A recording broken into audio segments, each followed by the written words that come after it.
BRS BJP కలిసి కృత్రిమ urea కొరత సృష్టించి రాక్షస ఆనందం పొందుతున్నాయని ఫైర్ అయ్యారు మంత్రి పొన్నం ప్రభాకర్. తెలంగాణను వివక్షపూరితంగా బద్నాం చేయడానికి కేంద్రం ప్రయత్నిస్తుందని చెప్పారు. రైతులను కావాలనే పక్కదోవ పట్టించేందుకు పక్కగా ప్లాన్ చేశాయని ఆరోపించారు. యూరియా కోసం 10 మంది చెప్పులు లైన్లో పెట్టించి పానిక్ క్రియేట్ చేస్తున్నారని అన్నారు మంత్రి.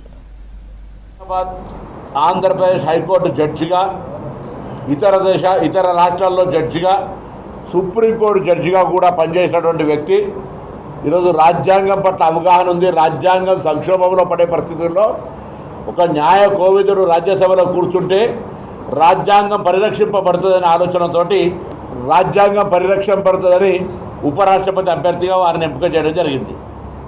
ఇది కాంగ్రెస్ పార్టీ నిర్ణయం కాదు, ఇది మొత్తం ఇండియా అలయన్స్ సంబంధించినటువంటి నిర్ణయం.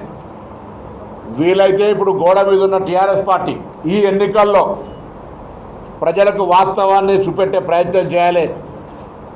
వాళ్ళు అట్లనే భారతీయ జనతా పార్టీ ఎంబడే పోతారా, లేదా తెలంగాణ బిడ్డగా, తెలుగు బిడ్డగా ఉపరాష్ట్రపతి ఉమ్మడి ఇండియన్ అలయన్స్ అభ్యర్థికి మద్దతు ఇస్తారా? వారి విజ్ఞత, వారి భవిష్యత్తు కార్యాచరణ చెప్తుంది. లేదు, మా అండర్స్టాండింగ్ భారతీయ జనతా పార్టీ మాకున్న అవగాహన, మేము ఆ కేసుల నుంచి ఇట్లనే రక్షింపబడాలంటే మేము ఇట్లా తిడుతూనే ఉండాలి కాంగ్రెస్ పార్టీని, మేము వాళ్ళతో కలిసి ఉండాలి రహస్యంగా, కాబట్టి మేము వాళ్ళకే ఓట్లేస్తాం అనేది ఇప్పుడు రేపు 9వ తారీఖుతో తెలిసిపోతుంది. ఎరువులు ఎప్పుడు కూడా రాష్ట్ర ప్రభుత్వాలకు సంబంధించిన అంశం కాదు, ఇది పూర్తిగా కేంద్ర ప్రభుత్వందే.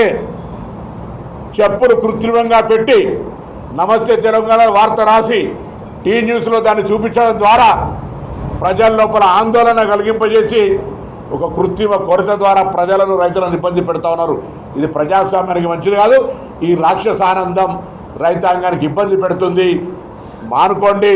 చేతనైతే మేము అనేక సందర్భాలు చెప్పినాం, భారతీయ జనతా పార్టీ బడ్జెట్లో నిధులు కేటాయించినాడు, శాసనసభలో తీర్మానం చేసి చర్చ చేసి కేంద్రాన్ని డిమాండ్ చేసినాం. టీఆర్ఎస్ కలిసి